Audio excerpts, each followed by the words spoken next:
अंकित मूल्य के बारे में जान लीजिए। मान लीजिए जब हम किसी दुकान पे जाते हैं किसी वस्तु को खरीदने के लिए, तो उस वस्तु पर उसका मूल्य छपा होता है। जो मूल्य उस पे छपा होता है उसी को अंकित मूल्य बोला जाता है। वस्तु पर छपा मूल्य ही उसका अंकित मूल्य कहलाता है। इसके बाद बट्टा। बट्टा क्या है जान लीजिए। उस अंकित मूल्य पर जब हम दुकानदार को बोलते हैं इस अंकित मूल्य के बाद आप हमको कितना छूट देंगे, या जो दुकानदार से हम छूट मांगते हैं, दुकानदार उस अंकित मूल्य पर जो छूट देता है हमको, 10%, 5% या जो भी देता है, उस छूट को ही अंकित मूल्य जो लिखा रहता है उसमें से कुछ घटा करके छूट मिलता है, तो उस छूट को ही बट्टा कहा जाता है। से बट्टा वस्तु के छपे मूल्य पर जो छूट दी जाती है उसे बट्टा कहते हैं। बट्टा अंकित मूल्य पर ही दिया जाता है। और इसके बाद अंकित मूल्य में छूट देने के बाद यानी बट्टा के बाद जो जितने में वह दुकानदार हमको सामान देता है, तो उस दुकानदार के लिए वो मूल्य विक्रय मूल्य हो जाता है छूट देने के बाद, यानी बट्टा के बाद। तो विक्रय मूल्य बराबर हो जाता है अंकित मूल्य माइनस बट्टा। अंकित मूल्य में से जो बट्टा यानी छूट जो होती है वो घटा दिया जाता है, उसको विक्रय मूल्य बोलते हैं। बट्टा का प्रतिशत ज्ञात करने के लिए ये फार्मूला है, बट्टा गुणे 100 बटा अंकित मूल्य। ठीक है, समझ में आ गया होगा। एक बार फिर से दोहरा लीजिए। अंकित मूल्य मतलब कि दुकानदार किसी वस्तु पर जो छपा हुआ मूल्य होता है जो बताता है, वस्तु पर छपे हुए मूल्य को ही अंकित मूल्य कहा जाता है। बट्टा अंकित मूल्य में जो छूट दे करके दुकानदार हमको देता है उस छूट को ही बट्टा कहा जाता है। और छूट देने के बाद जितने रुपए में हमको दुकानदार सामान देता है वो विक्रय मूल्य कहलाता है। विक्रय मूल्य यानी अंकित मूल्य में से बट्टा को घटा दीजिए, वो विक्रय मूल्य हो जाता है। बट्टा प्रतिशत का फार्मूला बट्टा गुणे 100 कर देते हैं और बटे अंकित मूल्य। क्वेश्चन दिया गया है, सलमा ने साड़ियों के सेल में 25% की छूट मिलने पर 600 रुपये अंकित मूल्य की साड़ी खरीदी। उसने वह साड़ी कितने में खरीदी? मतलब 25% की छूट मिल रहा है और अंकित मूल्य उसका है 600 रुपये। तो कितने रुपए में साड़ी खरीदी ये पूछ रहा है। 600 रुपये अंकित मूल्य में से कितना छूट दे रहा है वो निकाल लीजिए, बट्टा निकाल लीजिए। मतलब इसको कहेंगे छूट।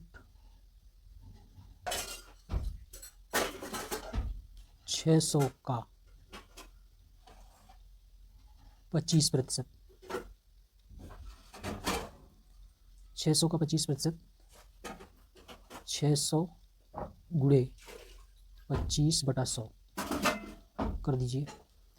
2 जीरो से 2 जीरो कट जाएगा, 6 से 25 में गुणा करेंगे आ जाएगा 150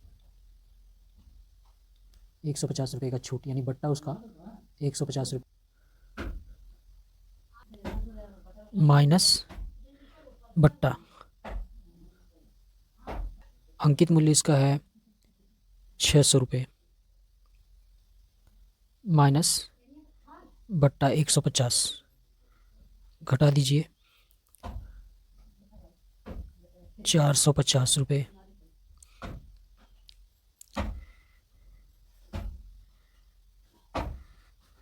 साड़ी का विक्रय मूल्य 450 रुपये, यानी सलमा उस साड़ी को 450 रुपये में खरीदेगी। क्वेश्चन नंबर 2 है, एक कमीज का अंकित मूल्य 50 रुपये था तथा वह 45 रुपये में उपलब्ध थी। उस पर किस प्रतिशत दर से बट्टा दिया गया? मतलब प्रतिशत बट्टा पूछ रहा है। यहाँ पे दिया गया है अंकित मूल्य दिया है, अंकित मूल्य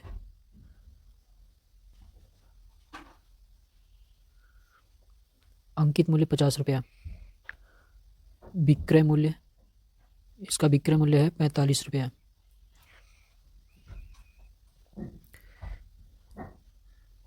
बट्टा निकाल लेते हैं, 50 माइनस 45 बराबर 5 रुपया। उस पर किस प्रतिशत दर से बट्टा दिया गया ये पूछ रहा है, यानी बट्टा प्रतिशत पूछ रहा है। तो बट्टा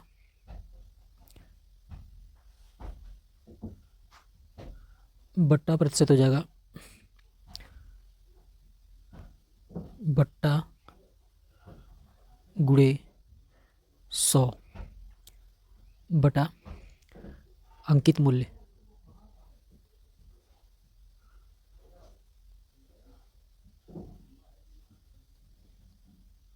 इसका है 5 गुणे 100 बटा अंकित मूल्य 50।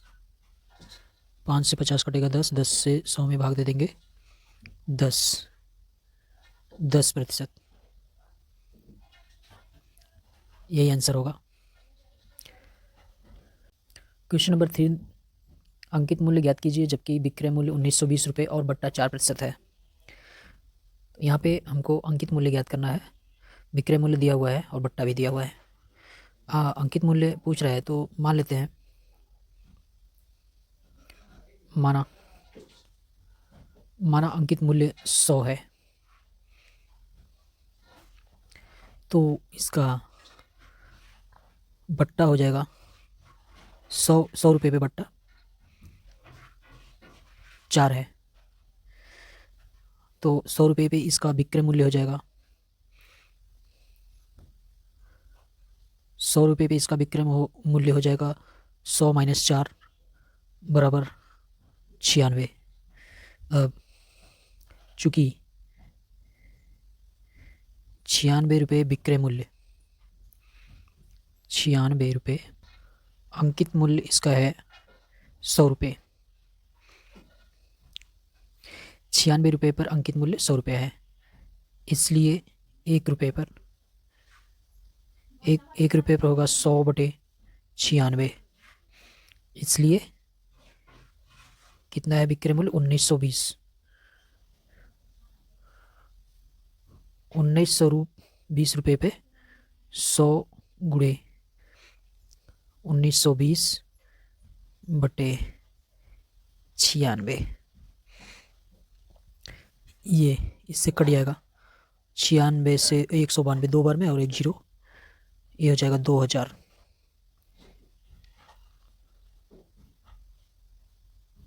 2000 रुपये इसका अंकित मूल्य होगा। यही आंसर है।